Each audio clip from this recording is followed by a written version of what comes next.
Yep. Yeah. Okay, we are. Okay, so kia ora koutou. It's, I don't know what number we are, actually. It's the Strategy and Policy Committee meeting, second to last for this term. And Dion's going to open with the Karakia and the Mihi Whakatau. So, Tūkua te wairua ki rere ki ngā taumata. Hai ara I a tātou mahi.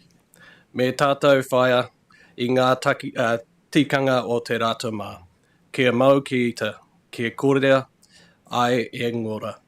Kia pūpiri, kia whakamaunga, kia tīna, humi e, hui e, tae ki e. I wanted to do a different one. lovely, thank you. So, welcome to the meeting this morning. So, we have a quorum present. So, I declare the meeting's open. And we do have apologies this morning from Chair Pauling and from Councillor Robinson, who may come in at some point online, but at the moment that's an apology as well. So, we have conflicts of interest, and there aren't any I've been told of. No conflicts? No. We don't have any requests for public forums or deputational petitions today. There's no extraordinary or urgent business and no notices of motion. So jump straight through to item 7, which is the unconfirmed minutes from the last meeting, which was only on the 23rd of July, so only 2 weeks ago.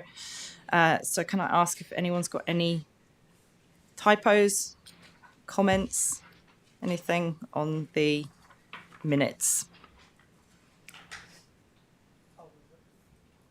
So I've got Councillor McKay move it, Councillor Ward second. So all those in favour, please say aye. Any against? No, carried. Thank you. So then moving on to items 8, which are the items for decision. We've got item 8.1, which is the draft. We have a draft National Infrastructure Plan submission. So I'm going to welcome Victoria Clare, who's our strategy advisor, and Jessie Burgess, the senior strategy manager, to introduce the report. So if you come to the table, thank you.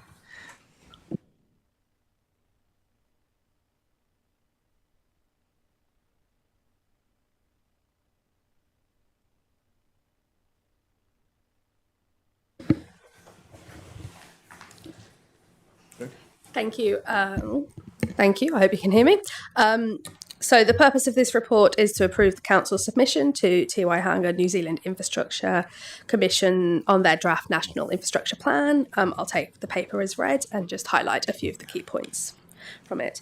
The draft infrastructure plan has been developed by the Commission, which is an independent advice body, so it is not currently government policy.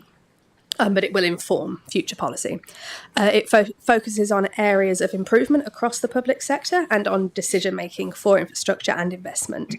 The plan itself does not look at specific projects or at detailed infrastructure needs. It's about that higher level piece. Just as a reminder, Environment Canterbury is the direct provider of regional flood and river resilience infrastructure and of public transport services. We have a role in the regional delivery of other network infrastructure, such as land transport, energy and waste. And our core service of providing environmental regulation and protection connects across the provision of infrastructure with roles in planning for and consenting for this infrastructure. So our submission focuses on these areas. The submission was developed based on key points by Council. The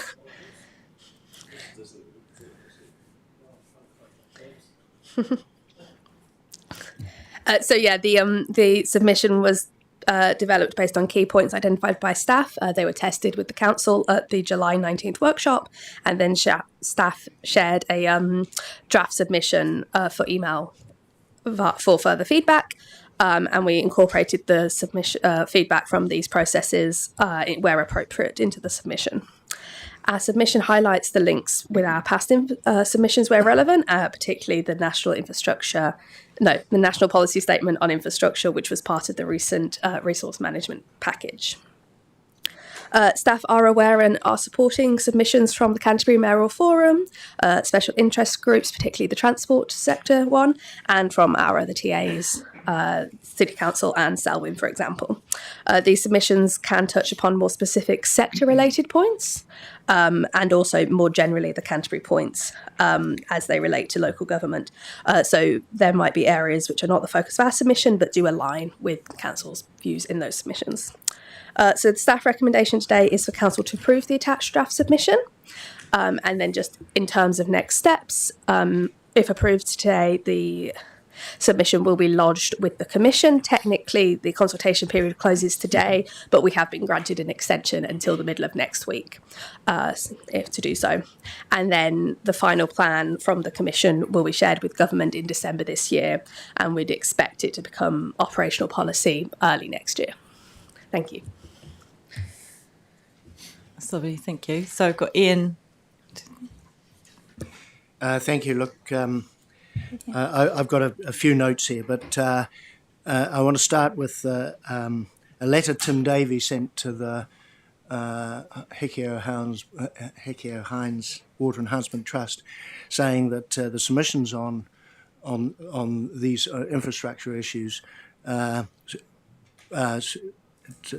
the 30th of July supported enabling provisions for projects such as the managed aquifer recharge and other such projects. But in fact, there's no mention of managed aquifer recharge or supporting that sort of infrastructure in the submission, and I think that's an omission. And I did send an email about that. But if I can just work through a number of other points. In point 9, you talk about Greater Christchurch serves as a hub for economic prosperity. I think that's a bit of a slight to Ashburton, Timaru and the other provincial towns that actually probably play a far more significant role for certain sectors of our community. And this isn't the Christchurch Regional Council, this is the Canterbury Regional Council and should reflect that. Sorry, Ian, can I just ask to be really clear here? This is the point in our meeting where we have questions for clarity. I'm going to ask. And then there's the section for debate where you can give your opinions. So can you frame what you're stating into questions, please? So why are we Christchurch-centric? Why in 14, where you talk about holistic long-term planning and clear, consistent funding and finance, why does that not line up with the way we're handling consents at the moment? Why in 19 aren't we talking about catchment interventions such as the managed aquifer recharge project? Why in 20 do we only talk about aerospace and data centres rather than rural infrastructure? Why in 23 we refer to 16% of as much as 16% of project costs can be for consenting, when in fact we know that they can be considerably higher than that? Why in 35, well actually, yeah, it's going to be really difficult here for staff to have all those questions all lined up in also just to make it really clear that we've had the opportunity to feed in our feedback, and what the staff have done is pulled together a submission that is broadly across what most of us most of these points I've made have said, but they've been clearly not taken note of. Yeah, which is how things happen sometimes when we all have differences of opinion and staff are trying to pull something together that's suitable for all of us. So I think if you could pick some key questions. Last two questions are why in 40 and 41 we actually don't take into effect the actual strategy which we're using to manage and develop our flood protection and river management infrastructure.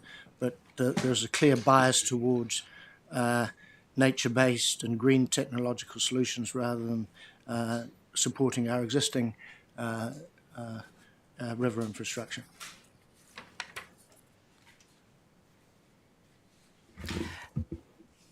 There's an awful lot in all of that, and it's a bit disappointing that this wasn't I did make it really clear that if councillors could bring something forward, like there's so much in there, Ian, that Councillor Mackenzie, that would have been really good to actually have a proper discussion across all of the councillors, and that hasn't happened. So to have all of that great list dropped at this point in time makes it really difficult. can I mean, Jessie, would you like to make some responses to some of that? Yeah, kia ora koutou. Through you, Chair. There's a lot in that in terms of questions for us to be able to answer those. Some of which I could answer, but some of which I think we would need to consider a bit further. I guess some of that is actually discussion, as you've said, Chair, probably amongst yourselves as councillors about whether or not you would like to see those things referenced in the submission or not. I know some of the issues and like things like managed aquifer recharge and things as well, whether that's something you want to highlight. The delegations, if you have some of the discussion, we listen to that discussion and answer some of those questions that Councillor Mackenzie has raised. And if there's, I guess, consensus amongst you, happy to make any recommended changes you deem fit.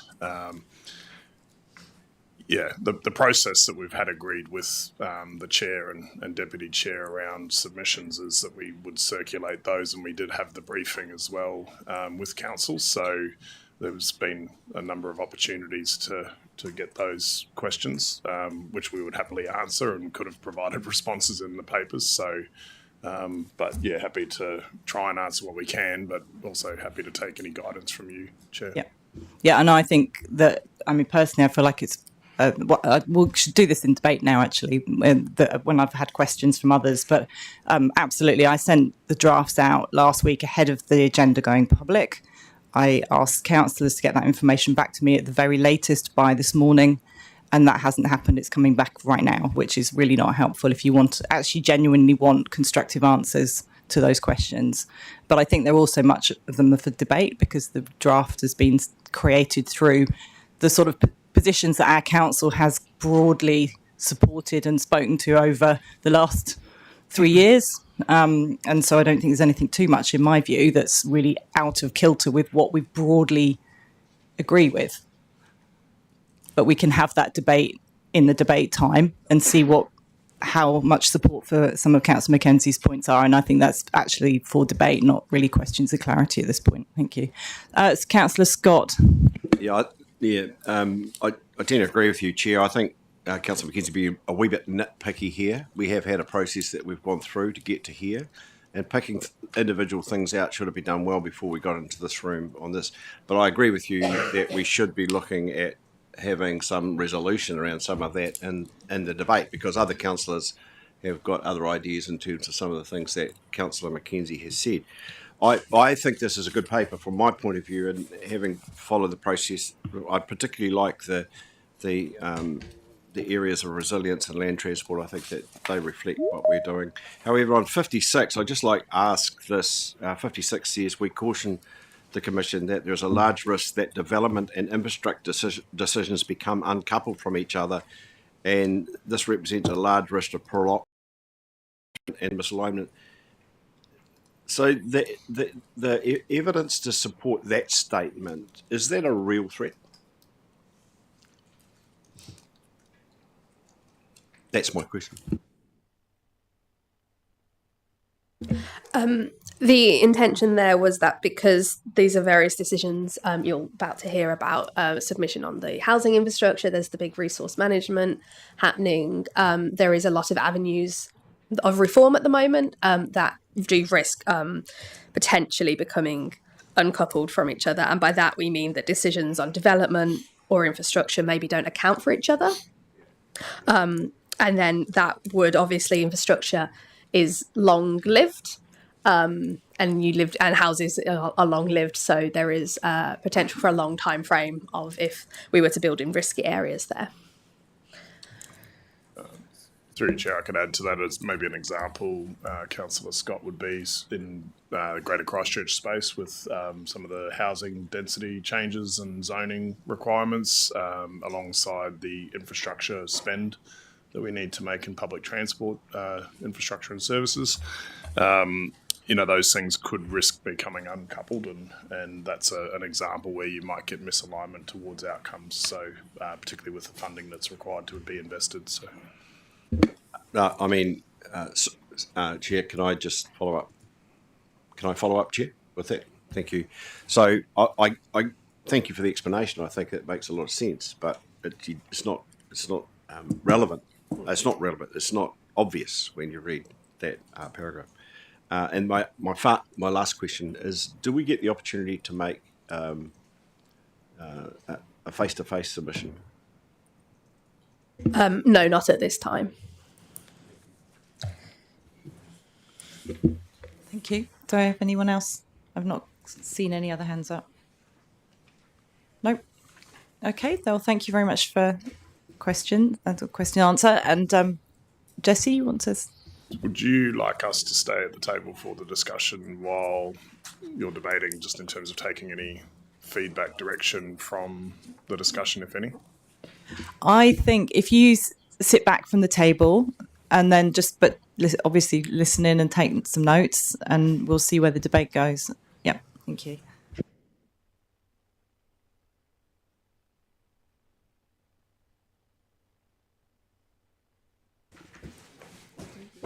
So,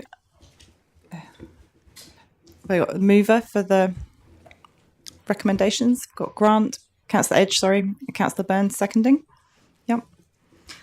Okay, so Councillor Edge, would you like to open? Okay, Chair, thanks very much. Firstly, another really good submission put forward by our staff in response to comments that people have provided in other briefings. Just a few comments from me related really to climate change issues and the effects of that on the risk of our infrastructure. The submission makes a strong case for consideration of resilience. Item 26, clause 26, the word riskscape is used a few times. I haven't heard that word before, but we do have multiple issues from storms, floods, coastal inundation and earthquakes. Clause 29, the submission encourages government to invest in risk reduction and resilience prevention rather than responding later, and it has far greater economic benefits if we do that. Clause 32, we strongly support a holistic intergenerational approach to infrastructure that acknowledges the connections to land, the environment, people and communities. Clause 37, Council knows that flood protection infrastructure across our many braided rivers is critical for the protection and resilience of nationally important infrastructure like rail and roads, telecommunications and electricity. Clause 4041, however, given the projected increased frequency and intensity of rainfall events, the rise in sea level, in my view, and the ability to contain water in our confined waterways, maintaining current stock banks is likely to become unsustainable in the future. And therefore, the implementation of nature-based green and technological solutions will be increasingly appropriate and economic in some places. And spatial planning for whole-of-river approaches will be the norm in order to deal with that. And the nature-based solutions are written into our 30-year infrastructure plan as a transformational approach to dealing with our braided, also within our context of our Canterbury Braided River strategy. The South Island Regional Chairs Committee has just completed a transport network vulnerability study for the South Island, identifying risks and resilience issues. And I wonder too, perhaps it's not in the submission, but in the future that we do the same for assessment of the vulnerability of our river systems, I think, which we kind of don't have at the moment. Mention made in terms of resilience, working with the Civil Defence to develop a strategic plan to quickly identify road closures in an emergency, and that sort of work's ongoing as well. So there are lots of things that are supporting this National Infrastructure Plan. It's a good plan, and support. Thank you. Councillor Burns, do you want to speak now or at the end? No, I'm fine. So I've got Councillor Davies. Yeah, I speak in support of the submission. Our geographic breadth gives us strategic insight into the infrastructure challenges facing the entire country. We hold 65% of New Zealand's hydroelectricity storage and nearly half our agricultural land, making Canterbury's infrastructure resilience nationally critical. Our Canterbury experience demonstrates why regional approaches matter. Our flood protection schemes don't just protect local communities, they safeguard transport corridors, energy infrastructure, and economic assets, the economy. When State Highway 1 closed for a year after the Kaikoura quake, the Waipounamu felt the impact. Canterbury's submission reflects this perspective, emphasising that our infrastructure resilience is of both regional and national significance. Okay, thank you. Councillor Mackenzie. Yeah, thank you, Madam Chair. And whereas I agree with Joe's sentiments, I don't think that's what the submission says, unfortunately, and that's my issue with it.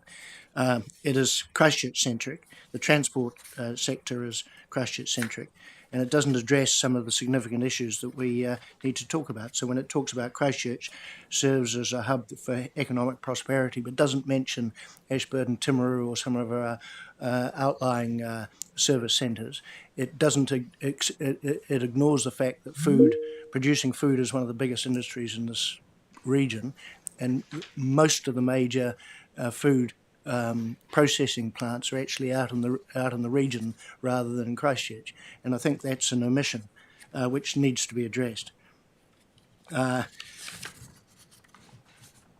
In terms of talking about, we use various examples in some of the submission of potential new industries without reflecting on the importance of the existing food industry in particular, and we don't talk about some of the other infrastructure things that we should be supporting, which are part of this council's policy. And I referred to managed aquifer recharge before. Now, the criticism I had from Peter Scott was that we've had the opportunity to reflect on these, and I have done that, but the submission doesn't reflect any of that feedback. And so that's why I asked those questions as to why that haven't been included when in fact they should be. And in terms of our river management and flood infrastructure, the submission doesn't actually reflect what it is we're trying to do, all the changes in our catchment and the change in the catchment needs. And so in 41, it's a very bad point 41. It sort of infers that stop banks are a historical thing that will all disappear over time, and we'll sort of move to a nature-based holistic approach to managing our rivers, which doesn't actually tell you what it is you're trying to do, but it infers that if you don't have stop banks, then the rivers aren't going to be contained by much, which goes directly against what this council is trying to do in terms of achieving better levels of protection for the development that's already happened, whether it's in the Waimak floodplain or whether it's in the Selwyn, where there's a huge change in development that's going on, urban and rural, that there is a changing demand for protection from infrastructure, and our strategy within this council is to try to address those changing needs and those catchments, but this submission doesn't say any of that, and I think it's an omission. So I can't do anything else other than vote against this submission. Okay, thank you. So at the end, when I've heard everyone, I think there are a couple of points that I think I can pick up on that from Ian that I think might get support for some slight change, but we'll keep the debate going for now. So I got Councillor Sunkel next. Thank you, and thank you for the submission. I generally agree with the trend of the submission. I have some sympathy for Councillor Mackenzie's views, but I also read in the submission that we still consider stop banks and hard protective measures just to always have a role. So it's how we transition. And I think the question for me is the challenges that we have had in time looking for funding that has come out of civil defence, CDM and the likes, even in the Ashburton, was we had a very rigid set of processes that said you will replace like with like. And so I think for me, within this infrastructure conversation, we're looking to be a little more liberal in our thinking and allow us to do different things if that is what we want to do or believe is the right thing to do within the process. The real challenge that we have had within the civil defence, the CDM conversation, is getting to a point where government and or its officers accept that rivers, stop banks, a whole bunch of those things are critical for infrastructure, particularly within Canterbury. A lot of New Zealand has the same issues, but it has been very, very difficult to get that river infrastructure alongside some of the other things that are valued or seen to be infrastructure, such as hospitals and fuel and fast-moving goods and a whole bunch of things. So I appreciate the conversation that is in with this. Yes, some sympathy with Councillor Mackenzie's view, but yeah, it takes us in the right direction. So thank you. Thank you. Councillor Karakia.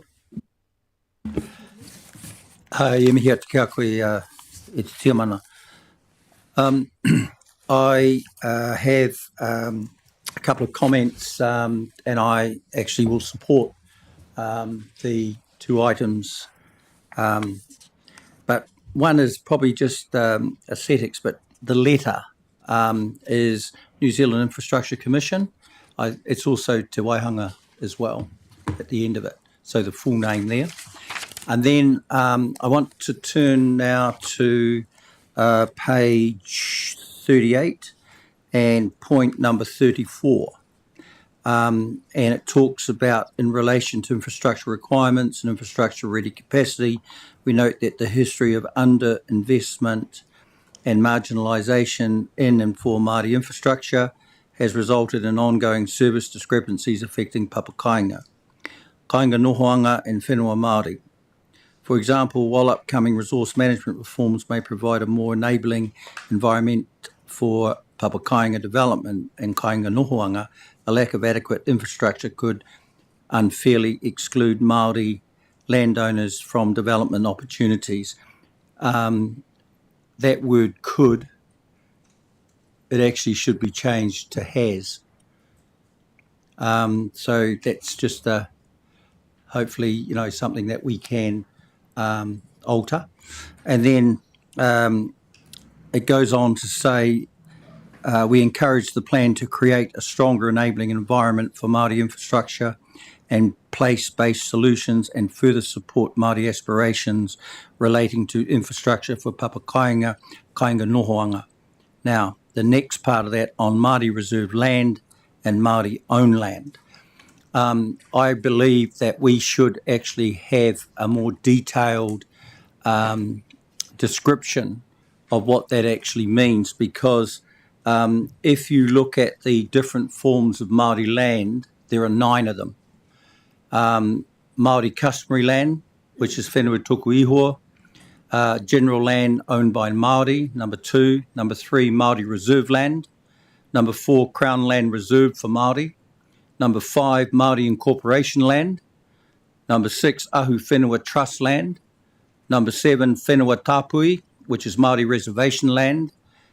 8, treaty settlement land, so lands acquired under treaty settlements, which is very much about the return of stolen land, as an example. And the 9th one is Māori freehold land. I just believe that we need to be quite specific in the different types of Māori-owned land. Other than that, thank you, Jesse, to you and your staff. Excellent paper. It will even be better if you actually adhere to what I have asked for. Kia ora. Thank you. And then got Liam. Kia ora, Chair. I'll keep my statements brief in relation to Māori, as Karakia has already mentioned those. Just touching in terms of youth, and I think that this is a really positive submission, change that is going to happen. And as a regional council, we need to be in a position where we can adapt to those changes. And I think this, especially in point 39, in terms of changing the funding model, continuing to support that and pushing for that at a central government level, it's really positive. To get flood protections in coastal and inland areas. In terms of connectivity as well, I think the pushing for further and better infrastructure and having that is also really positive in terms of youth, especially for people in the regions, youth outside of like Christchurch. Like Councillor Mackenzie said, not just going to Christchurch, and a lot of those youth do go to church for university, for schooling, all those sorts of. If they are working on farms and that sort of thing, that is also really important. So being able to continue to keep those infrastructure up to date, whether that being maintenance or the furthering of that, so that's really important. And being able to coordinate that at high levels, especially with central government, really important. So I think a really positive submission here. Thank you. Councillor Swiggs. Thanks, Chair. I think I support this submission. I believe it's come a long way, and I believe the infrastructure commission has come a long way since the first briefings that we had here down in Canterbury might have been 2 years ago, a year and a half ago. They've really started to think about the resilience part a little bit more, and the things that I'm really focused on in the submission and right throughout has been the elevation of resilience as a core pillar. The draft plan touches on the resilience part, which is great, but it really does need to become, in my opinion, standalone and foundational core focus of a focus area, because we know too well down here how the costs and the social impact of when it doesn't go right, when there is a failure due to natural hazards or any other event. And that really brings me to the fair and sustainable funding for flood protection.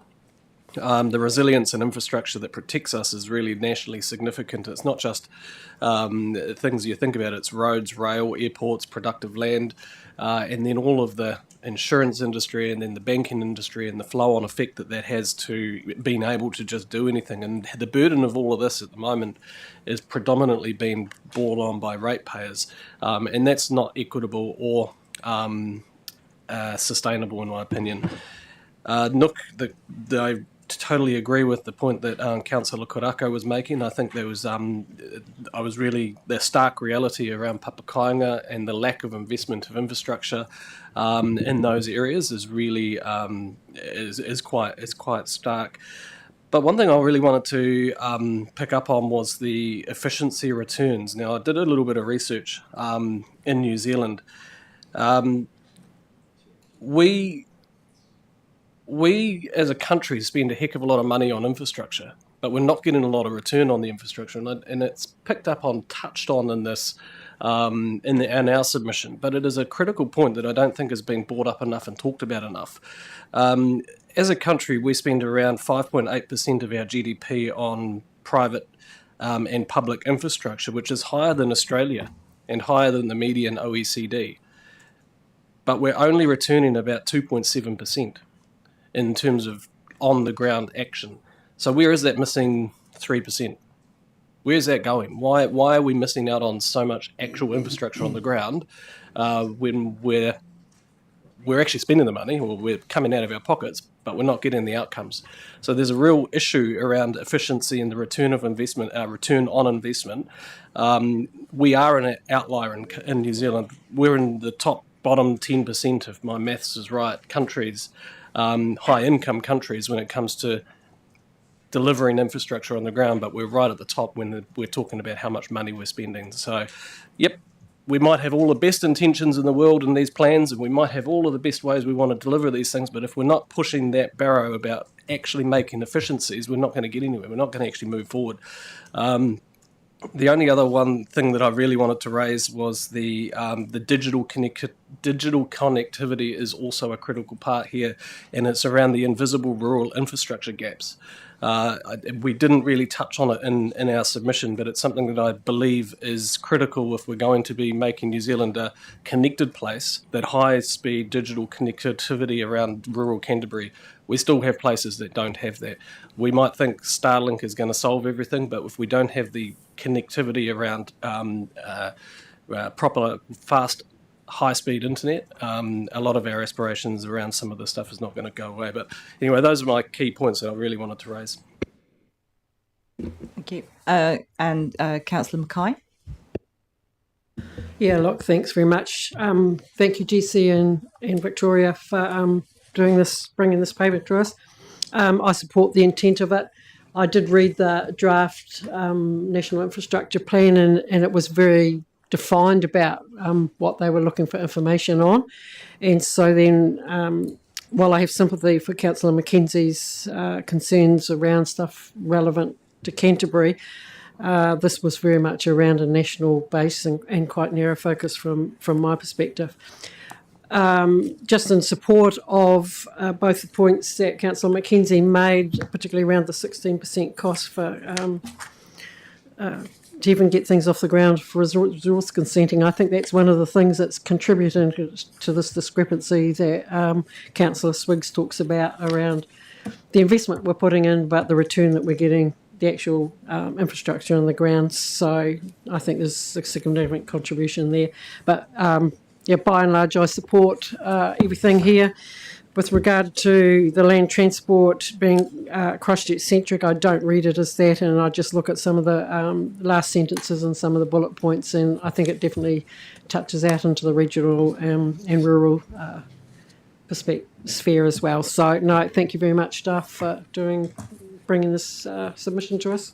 I'll be supporting it. Thank you. Councillor East. Thank you. Yes, like I also support the intent of this submission. I do have some concerns around points 40 and 41. And look, I am a great advocate. I'm a great advocate of a whole of catchment approach to looking at our river networks, but I do have some concern where we're talking about focusing on natural solutions and green infrastructure. This country has a huge, and the ECAN area has a huge amount of assets and resources, natural resources that are close to rivers. I think there is a bit of a divergence really in our submission, where we are on one hand sort of talking about nature-based solutions, and on the other hand a need to be protecting our infrastructure, particularly around a lot of our townships and cities. Christchurch, if it weren't for the infrastructure of double and triple stop banking, would be at risk from damn near every sizable flood that the river throws up. So yes, I'm in support of the intent of this submission, but I am somewhat concerned about the approach looking at nature-based solutions as being something that we would be focusing on in the future, when we have a duty of care, I believe, to be protecting our large amount of infrastructure around our cities and townships, and so I think we need a better balance in that area. Okay, thank you. Councillor Cranwell. Kia ora tātou, kia kōrua Jessima, nei anō te mihi, kia kōrua mo tēnei, I tautoko au I tēnei tuika, mo tēnei kaupapa, I whakaae au hoki mo tēnei. Just, yeah, I really like the submission, support 100%. I really like it where it says we agree that infrastructure is the foundation for thriving and resilient communities. And, you know, enhanced connectivity is fundamental to community wellbeing and supports economic health of the region. So I really support that, you know. I think the submission is there for the region. But hearing Councillor Mackenzie's concerns, I think it's easily kind of additions if talking about a little bit further about some of the regional mahi and you know, what it does to create the resilience of Waitaha in general. So I think that's an easy win there. I really support talking about mātauranga Māori and then kind of looking to the past to move forward. You know, really strong, holistic, intergenerational approach te ao Māori, Mataranga Māori, Te Riti Waitangi, just so in a sense, you can look at place names, you're looking at areas, floodplains, etc., and use that information and build it into our infrastructure moving forward. Because you don't want to look at Wairewa, the name Wairewa, and go, what does that mean? Fast rising water. Okay, let's build somewhere in a place that says fast rising water. So there's there's tohu, there's signs out there in the landscape. And then probably going back to number 41, I think there was a newspaper article released, Farmers Weekly, I think, just recently, and it had a certain councillor standing next to the river. He probably should have been standing on a stop bank, standing on a stop bank to show, that he loves them. But sometimes stop banks are called river chokers or river constrainers, and as we've kind of seen in some of the areas in around current floods that have affected Aotearoa.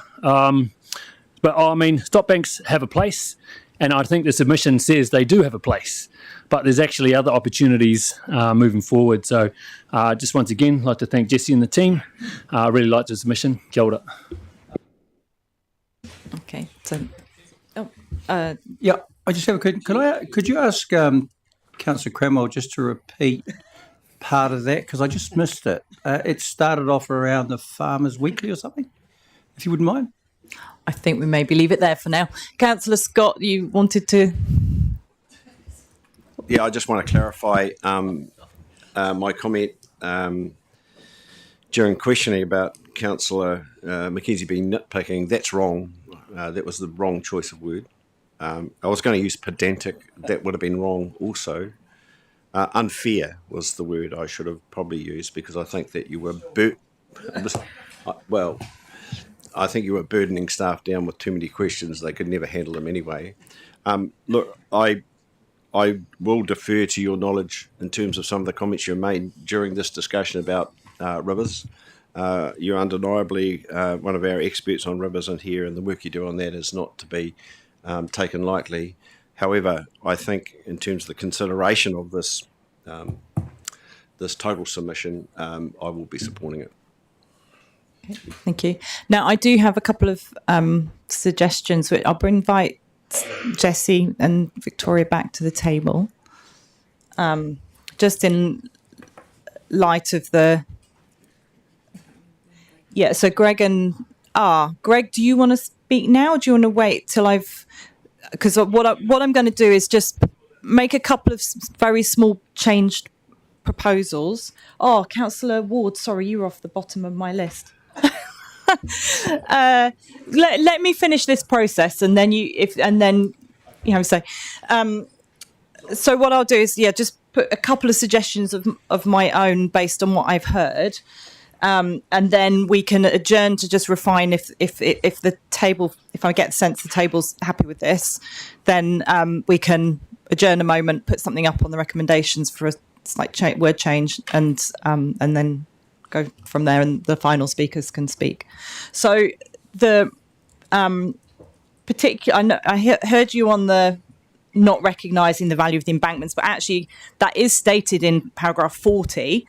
But I wonder whether just inserting the word important, so we'll always have an important role in flood management in paragraph 40 in the first sentence. And that just emphasises that point very simply. Can I suggest that the fact that you say will always have tends to suggest that it's the inference from that is you're belittling the importance of it. So if you just say stop banks, stop long live.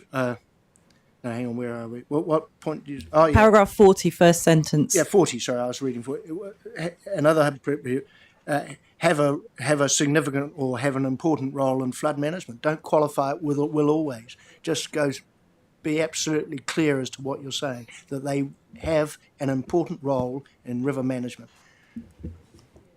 I don't have a problem with that. I don't personally feel that the nuance that you're drawing out is too subtle for me, which is unusual coming from you, Councillor Mackenzie. Usually there's not a lot of subtlety, but that's fine.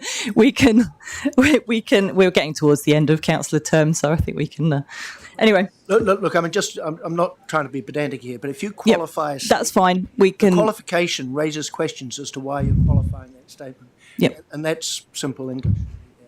And I'm not trying to be big-headed or anything about this, but just be very clear as to what you're saying. And so we're talking about taking out the word. word. What you're saying, then you're suggesting that you've got something else on the agenda.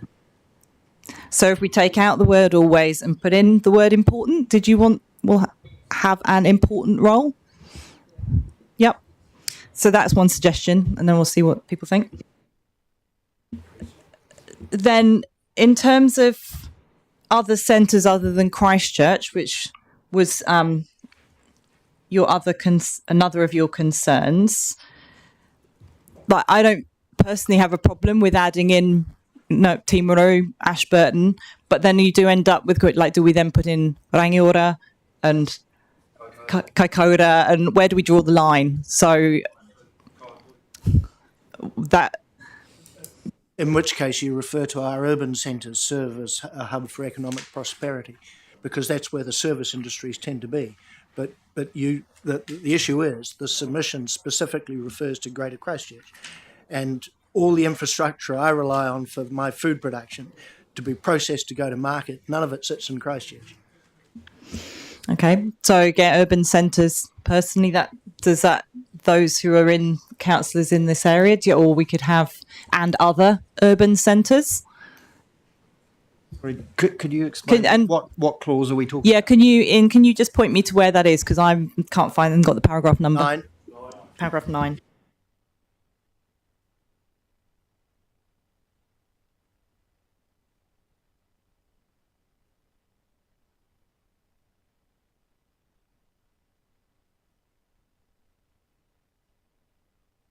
Okay, so it's that second paragraph. Greater Christchurch serves as a hub for economic prosperity. It's that sentence there specifically, Councillor Mackenzie, that you're referring to. So if we were to say Greater Christchurch and other urban centres in Canterbury serve as a hub. Could we say something along rural and provincial, because we are urbanising it, saying Greater Christchurch urban and then rural urban. Rural and provincial, I think, is a wider, just gives a wider balance than trying to pick out towns, Ashburton, Timaru, whatever. I just wonder if that could be worked in. Yep, that sounds like a good suggestion to me. So now what I'll do, we'll put these, and then staff, you can maybe reflect back what you think. And then the other one was paragraph 20, which refers specifically to, does say, let me find it, in terms of aerospace sector, it does say emerging sectors such as aerospace. And I know we've had this discussion before where we wanted to make sure we were clear that there are other emerging sectors, not just aerospace, but I can see your point, Councillor Mackenzie, and I'd also highlighted that bit where it feels like, we're homing in on one sector.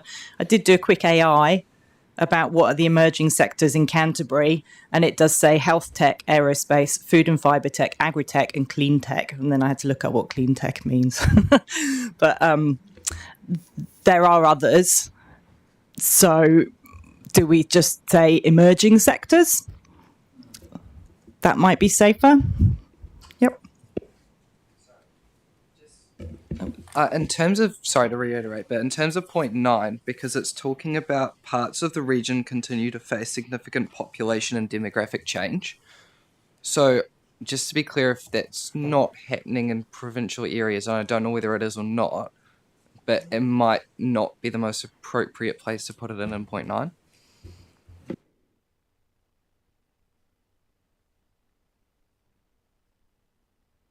As far as I know, the whole of the region is facing significant population and demographic change. So I'm not sure your point there. Might just be a change to the wording, population growth within Canterbury as a whole then.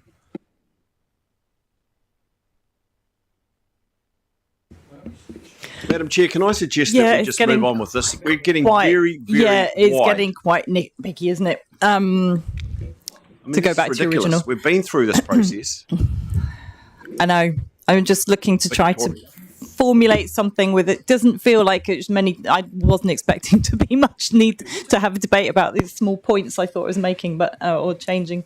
I think we can adjourn. There's enough said in this. If Jessie would like to refer back and make some comments, and then we'll go there from there. Just on that last one on paragraph 9, Chair, I suggest maybe we start the paragraph with our region continues to face significant population and demographic change. Delete such as population growth within Greater Christchurch. Delete this change, keep this change brings opportunities, and delete Greater Christchurch serves as a hub. So it reads, our region continues to face significant population and demographic change.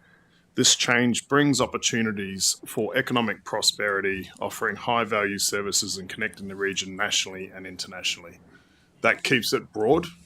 It doesn't hone in on Greater Christchurch, and then that way we still get the point across that we are an area for economic prosperity and we offer high-value services and connect internationally, which is, I know, some of the work that the Mayoral Forum is also focused on at the moment as well. No, it sounds like a good suggestion to me. Councillor Edge. Yeah, I'm not so sure. Well, the way I read into number 9 was that it is focusing on the importance of Greater Christchurch in terms of the spatial planning work that we have done, and it has recognised this is about national infrastructure, and in terms of the stuff that the partnership has done. The only thing I can think of is that you insert at some point a separate clause. But I mean, yeah, I'm just not convinced that you take out that in terms of the hub of economic activity we know is in Greater Christchurch.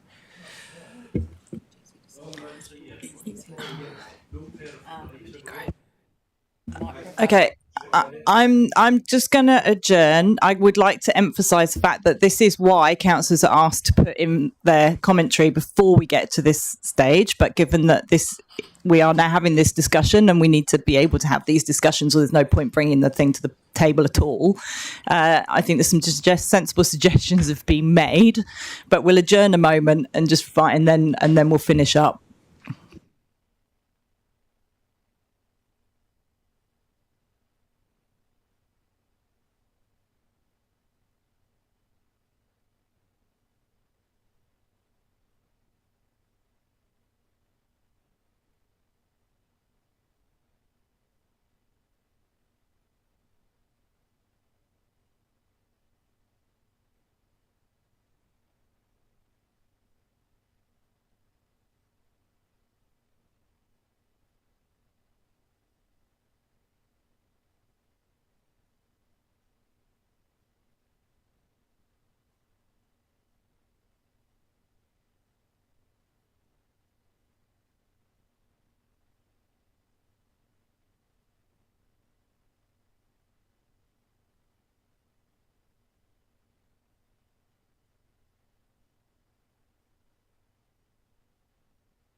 We don't want with great. No, so we're going to take off. Sorry, we'll take off with the following amendments. So what we're going to do, Jessie is going to just outline some key points that are going to get incorporated into the final, and they'll be noted. So we'll pass this amendment. We'll then note these changes, which aren't substantial actually, and then it will come back to the chair to sign. I think that means like the regional council's chair, obviously not me. So Jessie, if you'd like to just outline what you've heard. Thank you, Chair. So just to cover off those comments that I'll start with paragraph 9. So just what I reflected to you previously then about the changes to our region and the broader economic prosperity. I accept Councillor Edge's comments around Greater Christchurch. It is a main urban centre. 80% of our population do live in Greater Christchurch, and it is growing. There is a relevance, I think, there in that context, and also for the South Island. It's not just a Canterbury matter. So we might be able to break that out into a separate point. So we highlight the value of the region internationally and nationally, and then also highlight it's not discounting that there is economic growth and prosperity across the region, but we do have a growing population, faster growing population in the main urban centre of Christchurch particularly. The comments around the emerging sectors, happy to take that point as noted before. Councillor Karakia's comments, we'll take those on board and make those changes as well as Councillor Cranwell. Made a couple of notes there as well. Paragraph 40, Councillor Mackenzie's comments around the role of our flood infrastructure having an important role to play going forward, currently and going forward. So we'll make that highlight in the submission, noting that we are also underway with work around the broader sort of catchments and thinking about our infrastructure and things as we move into the next LTP process. In terms of food, there was a comment, I believe, around food infrastructure, so we can highlight the importance, maybe in the general comments at the beginning, around the importance of our transport infrastructure, our energy infrastructure, telecommunications, our digital infrastructure as well. We can highlight that a bit more in the submission.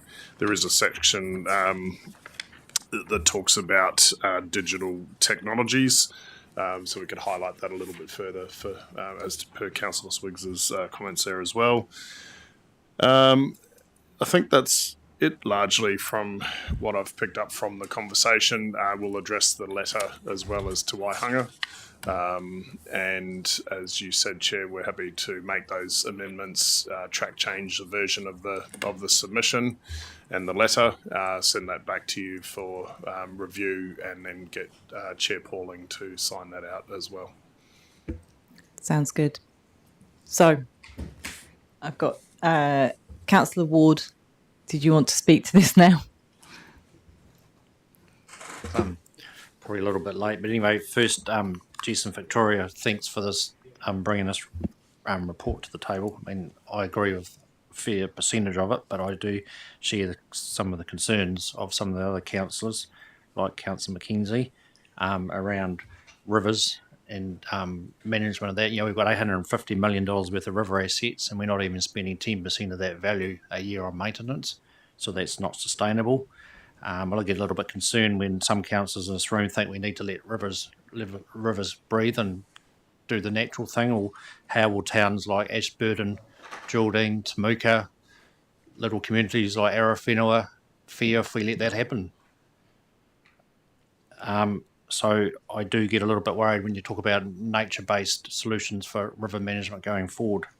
And I know now that this has been amended, but I also have concerns when some councillors think that Christchurch produces all the prosperity in Canterbury. I mean, the Canterbury region currently has the highest GDP of any region in New Zealand, and that's not just around Christchurch. That comes from all the industry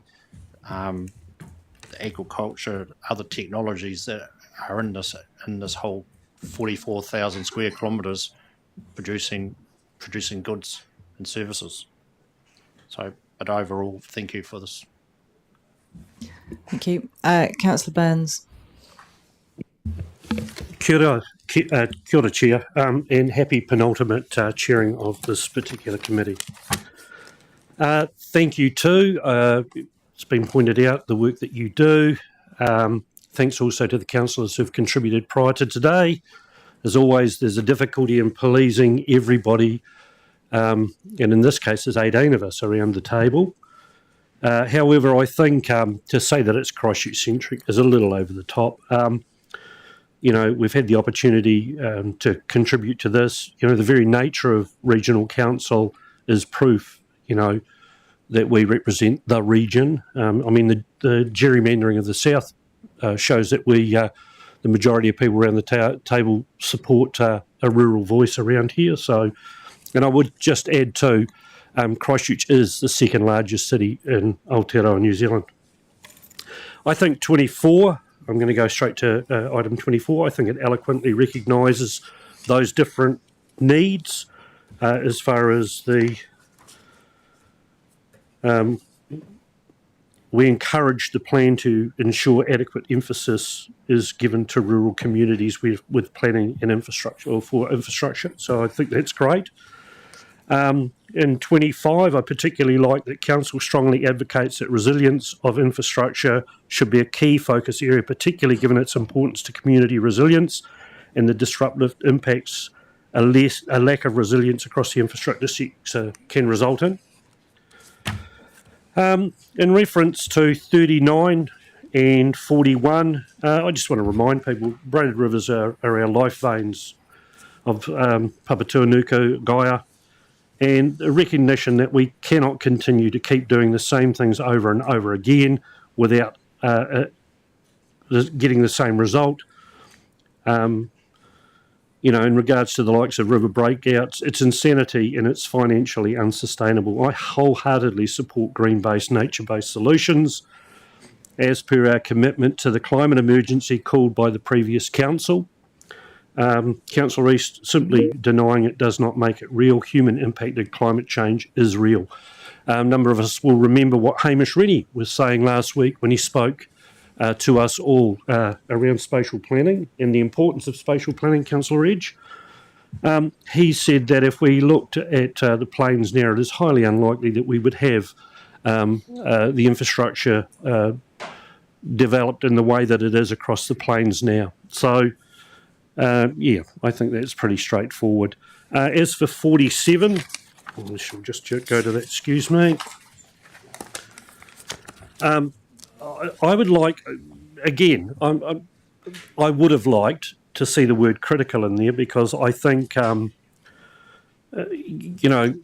mass public transport for the second largest city in Christchurch is critical. It is critical. It covers so much stuff around the spatial planning of the Greater Christchurch. It looks at things like reducing the amount of carbon, our footprint. It talks about moving people across a ever-increasing city. So, but I'm not going to die on that. So I'm more than happy with what's there.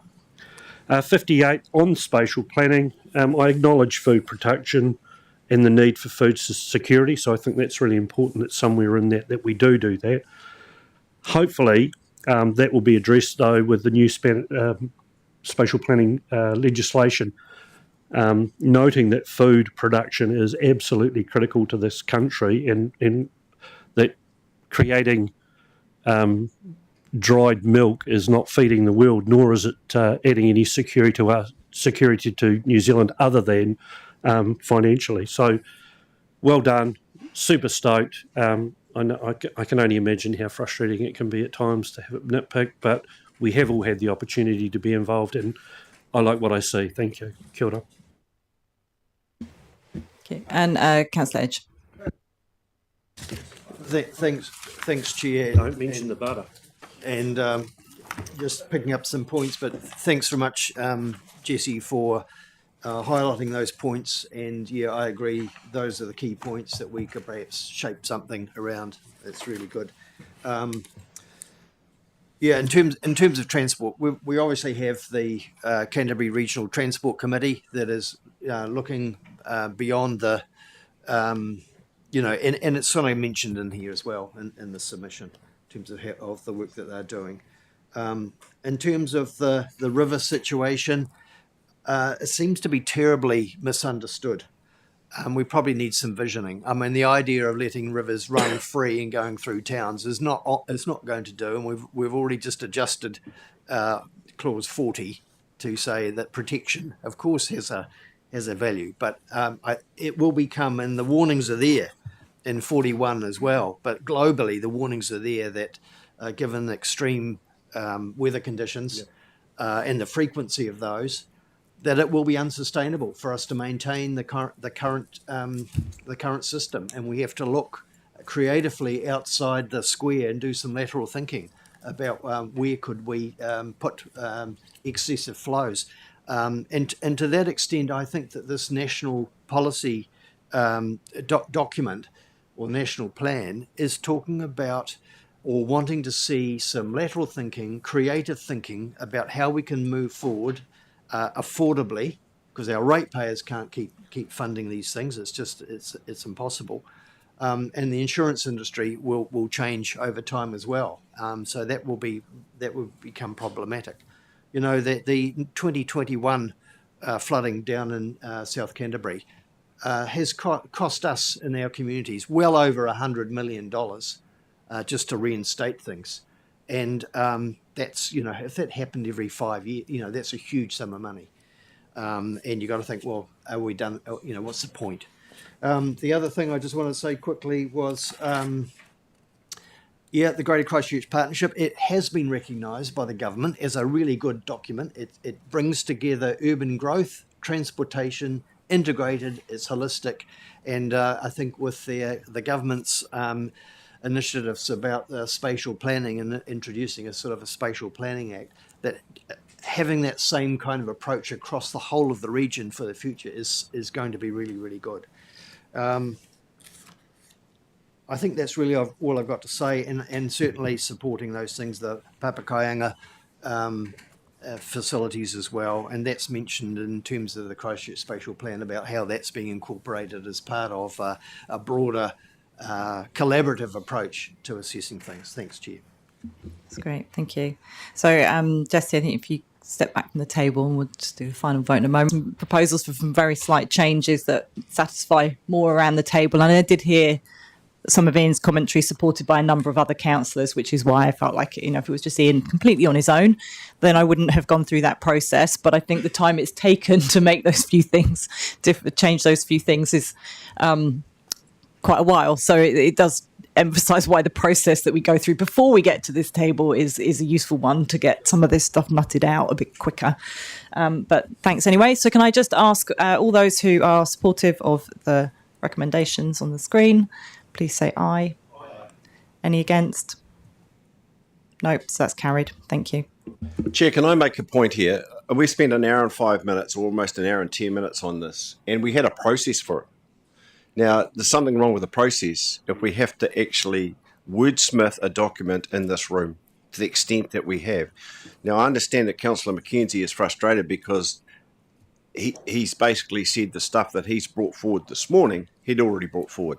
So can we examine how we get to where we get to? Because I think this is clumsy from my point of view. And you may have gathered, I'm really frustrated about this whole thing. Yeah, no, I can hear that. As I say, I did get the sense there were other councillors who were in agreement with Councillor McKenzie, and I didn't feel like it was going to be that complicated to just make some very slight amendments, which ultimately we could.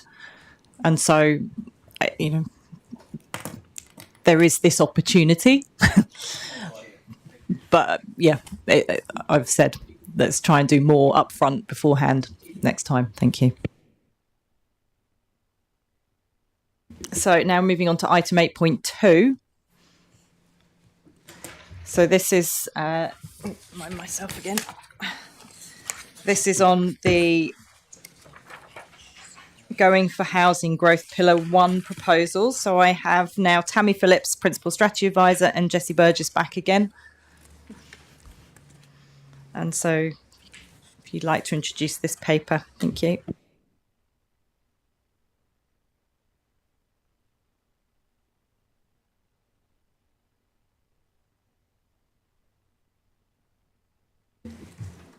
Thank you. Kia ora. So this paper seeks the committee's approval of a Canterbury Regional Council submission on the government's Going for Housing Growth Pillar 1 proposals. Just by way of a reminder, a discussion document seeking feedback on the proposals was released by the government in June, and this is the fourth package of proposed changes as part of the wider resource management reform program. In July, we provided a briefing to councillors on the proposals. Feedback provided at that briefing was used to inform the development of the draft submission. This was circulated to councillors on the 16th of July with no further feedback received. The submission focuses on the proposals most relevant to our regional context and responsibilities, and a summary of key points in the submission is provided at paragraphs 9 to 15, which is page 44 of the agenda pack. If approved, the submission will be signed out by Chair Pauling and lodged by the 15th of August, with submissions closing on the 17th of August. So anyone got any questions for clarity or questions of clarity? I'm not seeing any hands going up. I had just one, which was whether under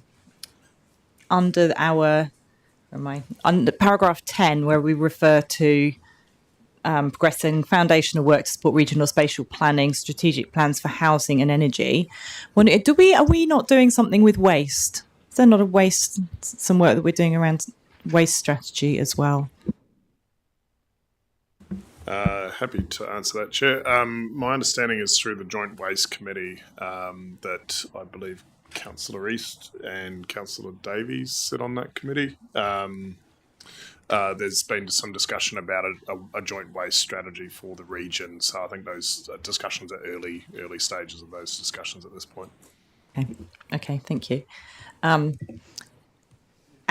just at the bottom of page 50, there's a footnote, number 3, which is in tiny font because it's footnote, and I feel like that actually is a really, really important presentation of why much of what we're saying is so important. So I wonder whether it could get lifted out and put in the text, maybe in one of those dark black boxes you sometimes see, and in bold case study, so that it's in front, because that just speaks to so much else that we discuss.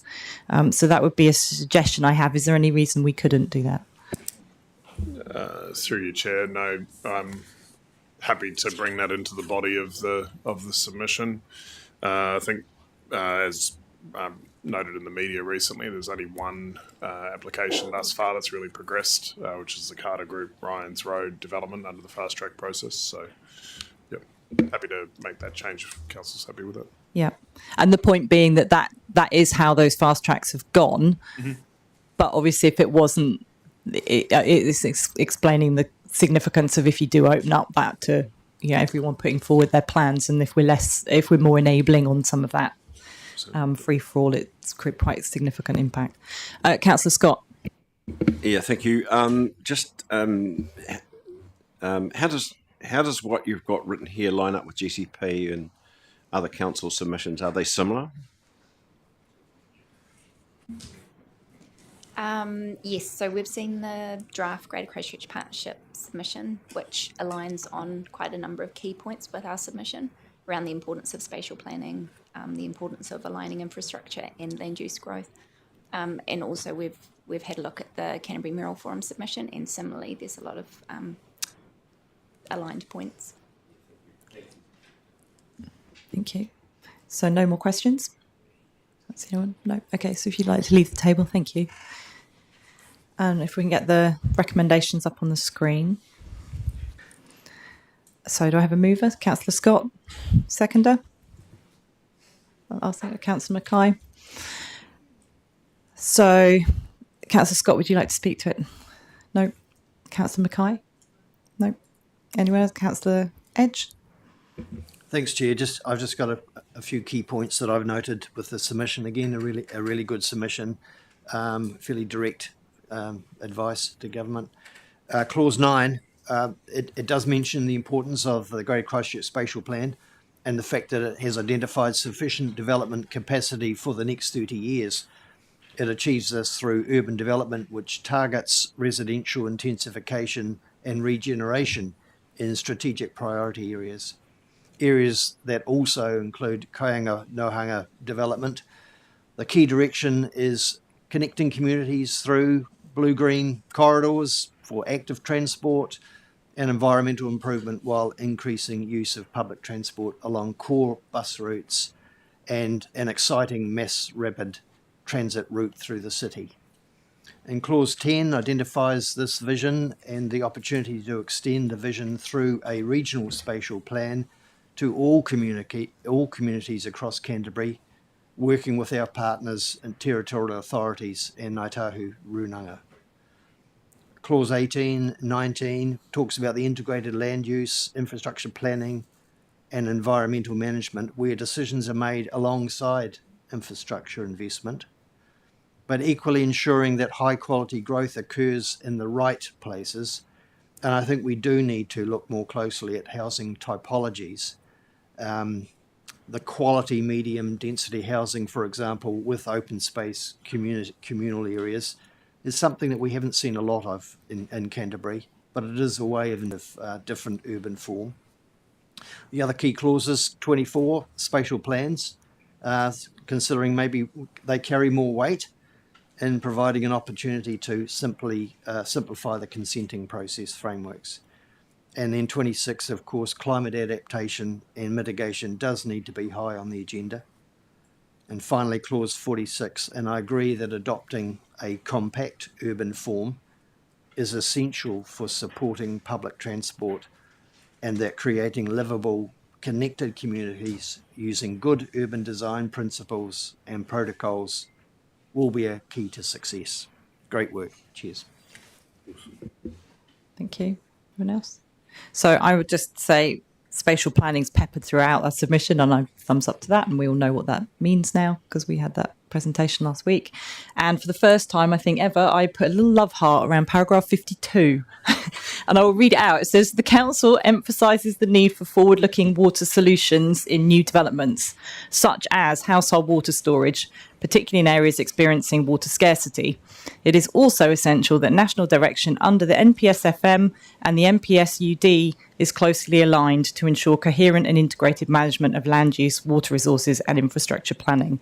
So that's great to see, and I thoroughly support that paragraph in particular, but actually support the whole submission, and I think staff have done a great job, so thank you. Kia ora. Right, so now we've got some Councillor Karakia. Kia ora no. Yeah, I also tautoko Councillor Edge's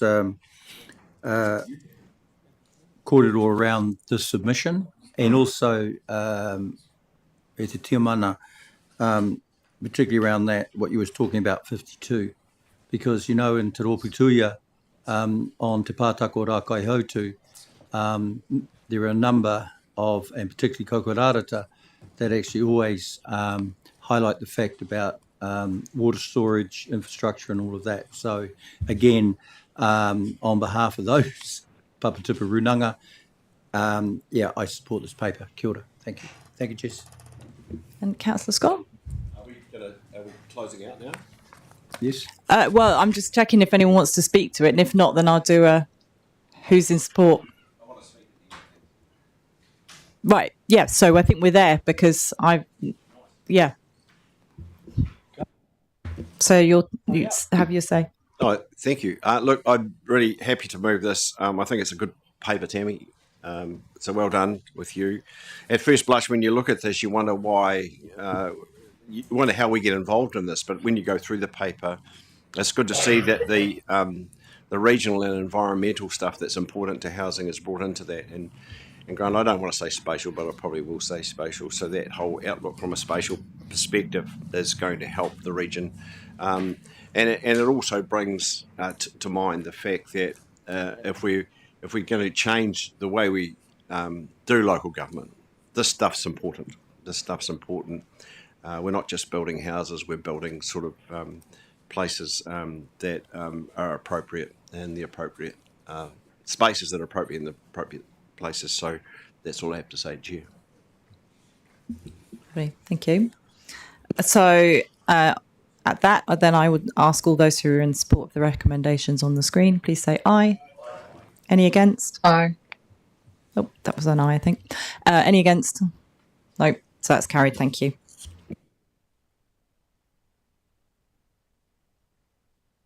Okay, so now moving on to items which are now for information. So we've got item 9.1, which is the resolution status report.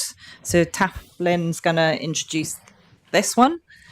And then we'll have Jessie who's going to provide an update on dust research and improving dust management, which is one of the outstanding items that we have on here. Kia ora. Kia ora, thank you, Chair. So the key point on this paper at the moment is that it also includes the matters that were left to lie on the table at the last meeting. So in the resolutions report that we didn't get to because of timing, because it's the same resolutions report, they're all still sitting in there. I did just want to give a quick update on the status of them, just to give some assurance to this committee, because I know you're nearing the end of your term. So what we'll be bringing back to you before the election period starts. So just going through the resolutions, and Jessie will touch on the last one around the dust, because that was also a paper that was left to lie on the table. But in the first one, we've got here the letter going back to Peter Langland. So that letter has now been done and is sitting with the chair of the committee to be signed out. On the next one, on the Canterbury Biodiversity Strategy, there's a briefing scheduled for Thursday, the 14th of August, to bring that back to Council, and then that is going to the 17th of September Council meeting. So hopefully will be adopted and signed out prior to the end of your term. The next one that we've got is around the coastal plan work, and obviously you've had a couple of recent briefings given the Minister's pause on all of that planning work, but we are still bringing back a briefing. It's looking at the moment like it'll be the 28th of August, just around the next steps, looking at the coastal environment work that we are still doing. So in the last planning briefing, we came back to you and said that foundational work is still happening in that space. So we just wanted to give some visibility to councillors on the work that's being done and to get your input into that. And then, so the last one, if Jessie can come up, Chair, if that's okay on that one. So just, so Councillor Burns, are you good to have Jessie come and talk to dust, or did you want to ask a question about? Yeah, let's do that one first, and then I'll get Jessie to come up. Thank you, Chair. Really quick question, and it's fortuitous too. I noticed Councillor Robinson has her hand up online. I just wanted to, my understanding is there is a get-together tomorrow regarding the Regional Biodiversity Strategy. And I also note that Councillor Robinson is not here, and Councillor Edge has commitments to audit and risk. And while it may not need to be in the room, is there any update on the intentions of anyone to actually head in there at some stage, or have they? Can you give me a wee bit of an update as perhaps one of the rep councillors, please? Kia ora. Well, I can just comment on that. Oh. Sorry, did you have a question, Genevieve, or do you want to respond to the question that Greg's just asked? With regards to Tafflin's earlier comments about the coastal as well. So first I might start with that. Just regarding Genevieve, can we just respond to Greg first and then come back to you, because it's a different question. Just to say, so the Audit and Risk Committee clashes with the stakeholder workshop tomorrow.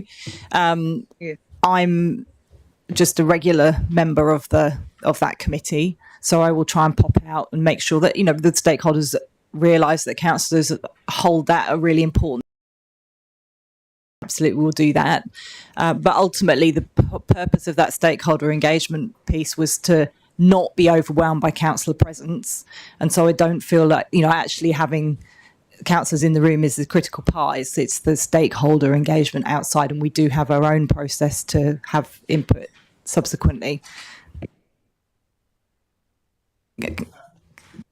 If I just respond, it's disappointing that we can't be at that meeting, but if during or depending on what happens with the Audit and Risk Committee, it might be an opportunity to sort of dive into the room to see what's going on. I've been provided and Councillor Robinson as well with a draft of some of the text that's been developed. From my point of view, hopefully tomorrow, it's supposed to be the last workshop before the formatting of the draft document. I think they've still got a long way to go. So we'll just hopefully we'll get that draft sooner rather than later. Can I just acknowledge, thank you, because the important part for me is you don't have to be in the room for the whole time, but it's acknowledging to the people that do turn up that it is being taken seriously, given that it was a piece of work identified in the previous trimester and still to be done. Thank you. Yep. No, absolutely, and hear you, and we'll do that. I just want to say myself and Liam are going to be at the workshop tomorrow, so we can keep our eyes and ears out as well. Great, thank you, Jolie. Right, Councillor Robinson. Yeah, sorry, my comments were actually referring to what Greg had initially said, but yeah, because Tafflin had said something. But going back to Greg, as Vicky and Grant both were part of it, we were all had one-on-ones with one of the Boffa team the other day and contributed further information, to sort of, I guess, branch out to some of the other people that could assist as well, not just the wee groups, the workshop groups. So, and it's unfortunate that it's not able to be contributed to online, which is a shame because I can't help not being there. It's just the way things are at the moment, but I can go on to the audit risk committee. And so, just to reassure Greg and others that we're still all over it just because. Oh, I'm not sure if you cut out or did you finish, Councillor Robinson? Oh, I might be cutting out. I'm sorry. I'm in a building in Dunedin. Okay. That's it. Yeah. Sorry. Okay. No worries. Sorry. Okay. Yeah, sorry. Still contribute. Yeah, and point made there. And just to say as well, the same Boffa consultant also, I understand, has had a meeting now with Councillors Mackay, Ward and Mackenzie. Hopefully was able to beam in as well. So that piece of work, and I'm just waiting for some information to come back from that to circulate to all councillors, so just to make sure that's all that's progressing. So then Jessie Burgess, if you'd like to come to the table and talk to the progress on dust.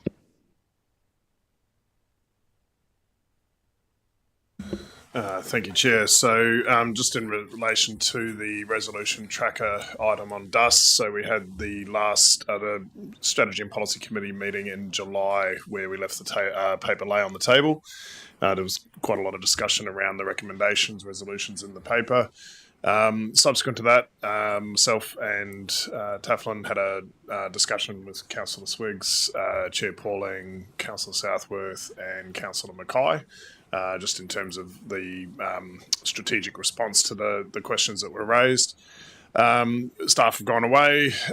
We've formulated a response to that. We're planning on a briefing to you all next week. And the structure of that briefing would be to quick recap on where we got to.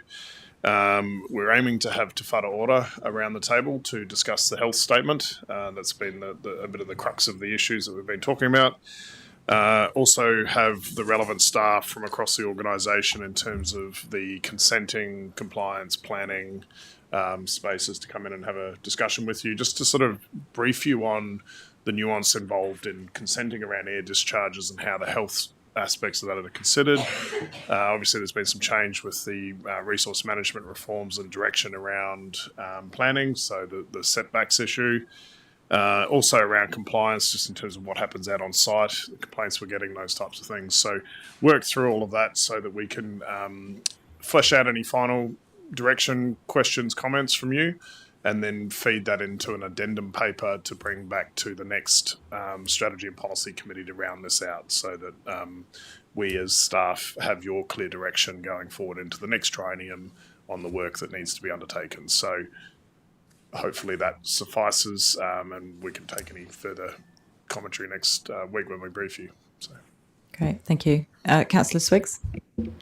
Thanks for that update. When you come back, one thing me and Craig have had a conversation about was can you please bring back some information about our obligations under, I believe it's section 17 of the NES or something along those lines, and that's around the monitoring, and when there is conditions around consents and the obligations that we have as a regional council to understand the monitoring. So I really want to tease that out because that's something that's come up recently that we want to just have a bit more of an understanding of. Yeah. Okay.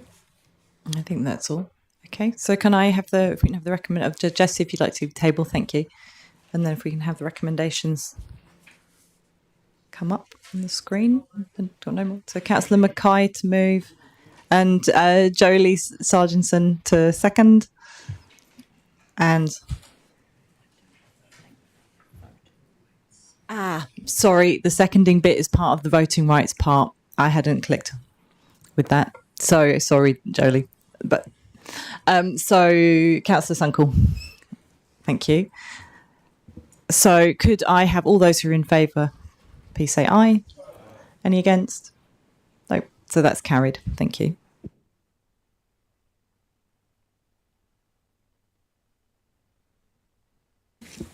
Okay, so now we're on to item 9.2, and this is the central government update and submission report back. So we'll have Cecilia Ellis, the Principal Strategy Advisor, come to the table to speak to it. And just you might remember at the last meeting we put these things on the table. So this paper actually wraps in what would have come to the last meeting 2 weeks ago. It's all in one. We've sort of picked everything back up again. And so thanks, Cecilia, if you'd like to speak to it. Thank you. Kia ora. Yes, so as the Chair has mentioned, this is the regular standing information item on the central government updates and submissions to report back. And the report brings back 3 submissions to report back for transparency that were due to be reported at the last committee meeting 2 weeks ago and left to lie on the table. So those submissions are the Regulatory Standards Bill and 2 to the Department of Conservation on the Predator-Free Strategy Review and Action for Nature, implementing New Zealand's biodiversity strategy. I'd also just quickly note, in terms of the first attachment, since the paper was drafted and finalised, there's been some more updates from central government, which will be incorporated into the next edition in September. But yeah, there's some bills moving through the parliamentary process, the Resource Management, Local Government Water Services Bill and Crown Minerals Amendment Bill, and also all reflect the announcements made over the weekend by the Prime Minister on the Conservation Act, and also an update on the Treaty Clause Review for the next agenda. Thank you. Thank you. So any questions, clarity, Councillor Swiggs? I've just recently, there's been a bit of media interest in the seabed and foreshore, something that's going on. I don't know the details, I haven't looked into it. Is that something that's relevant to our council, and has that been picked up somewhere? Because I don't know, I'm not over top of it, sorry. Yes, so those were announcements yesterday about the Marine and Coastal Act, which Council did submit on at the end of last year. So yeah, we'll also include an update on that in the next next edition. Yeah. Thank you. Any more questions for clarity? Councillor Davies? Can I just say on that note, we actually had land regional estate that was transferred to the Department of Conservation in 2004 up at Brooklands Lagoon as a result of that legislation.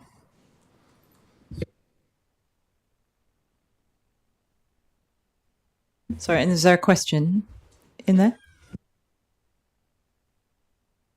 No, okay. Any questions? So Councillor Edge.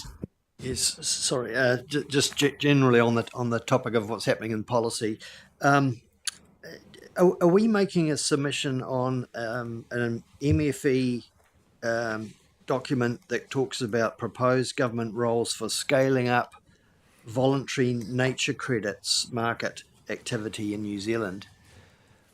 It looks interesting, and just wondering if maybe if you could have a look at that and just see if it's something that we want to do. Thank you.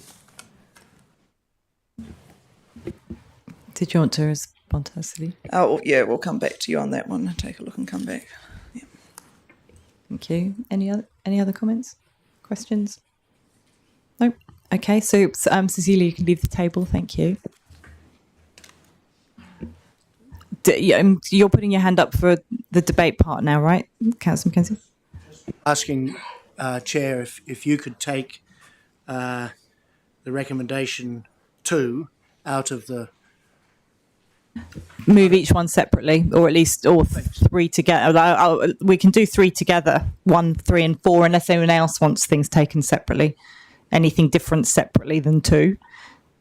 Nope. Okay, so if we can take items 1, 3 and 4 together. Yeah. And so Councillor Cranwell's move 1, 3 and 4. A seconder for 1, 3 and 4, Councillor Sunkle.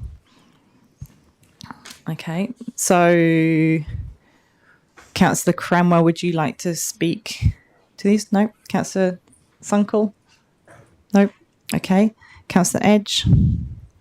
I just want to speak on the predator-free 2050 and the DOC action for nature implementing New Zealand biodiversity, just as quickly as I can.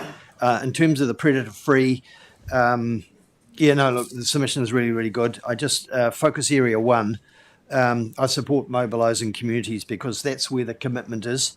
The delivery does need to be sustainable and it does need to be manageable. In my view, groups operating in reasonably spatially defined areas are focused and they know what can be achieved and they can see actions and the things that they do rather than sort of going wide. And an example of that is the Blythe River Catchment Group in Huranui that does that work very well in that catchment. And there's a leadership there and there's camaraderie as well. Land care groups, biodiversity trusts and farmers are all contributing to pest, plant and animal control. People who do the hard graft are volunteers who need long-term funding commitment. In terms of focus area 4, accelerating the program can only come about where people and funding come together. Interagency cooperation aligned with local government is going to be really, really important. And I look forward to seeing if there's any guidance on those matters related to collaboration in our revitalised Canterbury Biodiversity Strategy, which is close to completion. That's my comments on that. The comments that I have to make on the next one, nature implementing. So that's the DOC nature implementation plan for 25 to 30. I agree with the sentiments in our submission and concerned that implementation plan has a reduced focus, of course, which is in our submission and outlined in clauses 7 and 8. I do support action 13. On page 32, on clause 32, cross-agency emerging risks capability is focusing on prevention and early interventions, really important.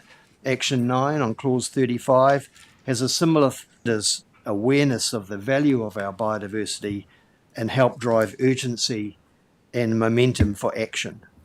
One thing that I think our submission doesn't quite cover, and that's action 3, which is to do with revenue sources, economics and tourism. And we haven't really commented specifically on that. And I think we should have recommended more strongly the economic value of protecting and enhancing biodiversity habitats and important landscapes across Canterbury.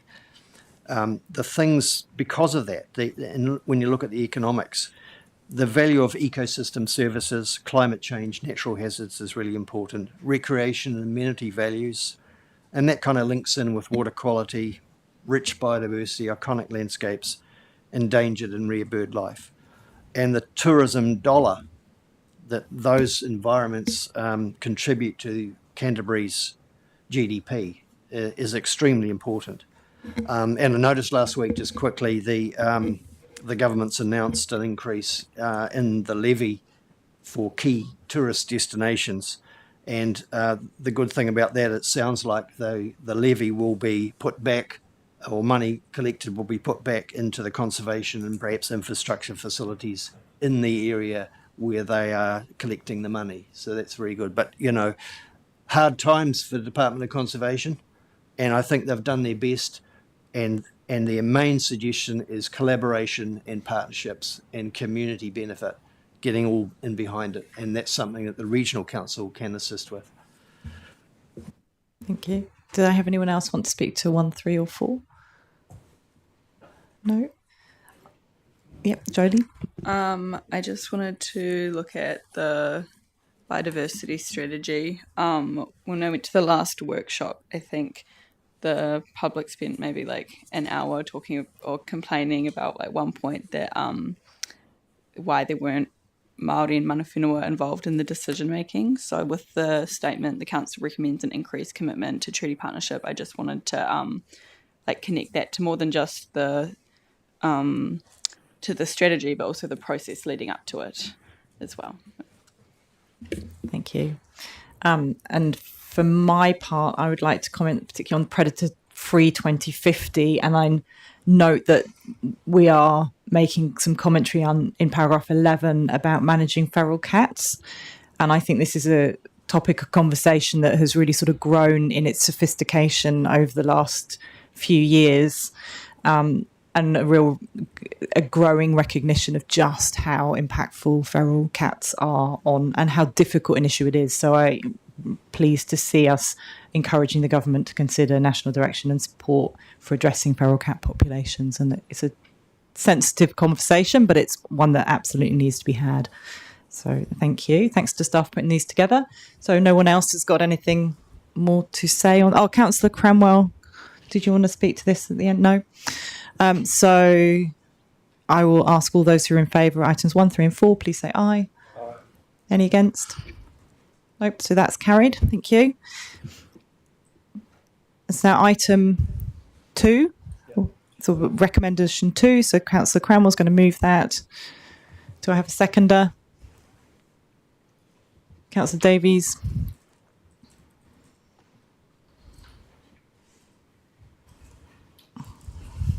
So that's set up on there. So Councillor Cranwell, would you like to open? You leave to the end?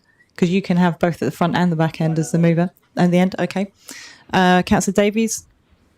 Okay, so Councillor Mackenzie, I can see your hand up.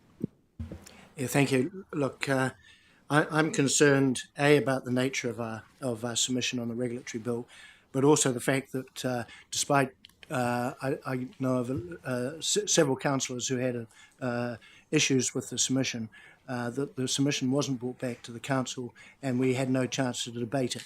My specific issues are around the definitions of public good, a lack of private property rights, and issues around compensation.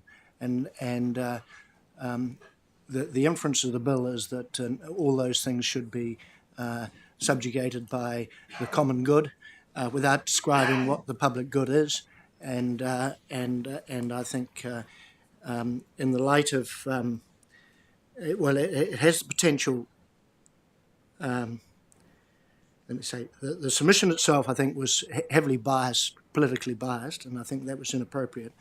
But this has not having a discussion and having a position on what the public good is, where compensation is due, and says they don't believe that you should be doing a cost-benefit analysis of taking away private property rights for the public good. I think that's something we should be discussing. We should have a position. And I note in particular that there were 3 landowners in the Mackenzie that had to appeal loss of private property rights to, I think, the Environment Court. Nick, you might be able to help me out there.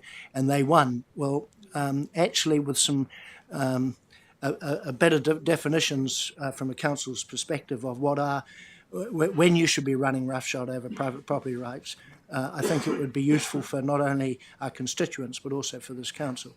And I note that there tends to be a trend with our consenting processes now to derogate private property rights as being unimportant for the greater good.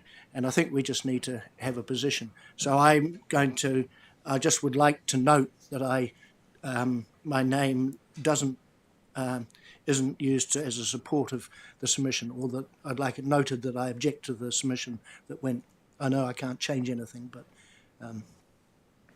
Okay, thank you. Anyone else want to speak to this at this point? No?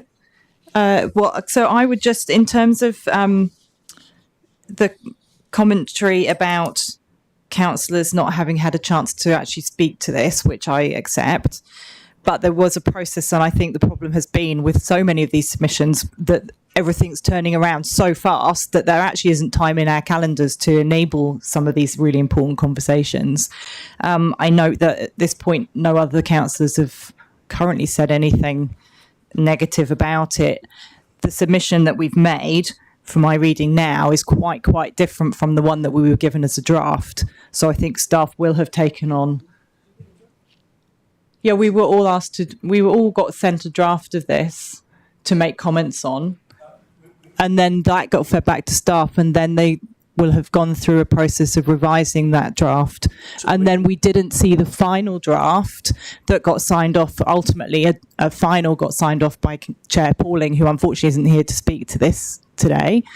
But certainly what's been signed off by Chair Pauling is quite different from what came to us as a draft, which councillors all had the opportunity to feed back on, which I'm hearing that you certainly did, and I'm presuming that the other councillors you're referring to also will have. The fact that there is quite a change to my reading of it from what we originally had suggests that staff did take on board those, but it's difficult to see. I haven't got the visibility of all that, and I didn't sign it off, so I'm speaking just from what I've seen. I'm not arguing with you, Vicky. I think you're, I know several of the councillors said that they saw this as extremely divisive, and that there was actually almost no meeting of minds over on terms of the submission, and that we shouldn't make a submission in the first place, and there should have been some discussion about the points behind the submission, and that never happened. The submission was, I didn't realise it had been revised, but it was revised and sent away without actually coming back to the council. So as a process for what can be quite an important issue, I think has been very badly handled in this case. Yep, and I can personally, I certainly wrote my commentary was, it's actually really important that we do make, personally, I felt it was extremely important that we did make a submission, and we did, I think, all put in, but I haven't got the transparency about what commentary went in from individual councillors got taken on board and then changed, and that's what Chair Pauling presumably would see. Councillor Sunk, would you like to speak to it?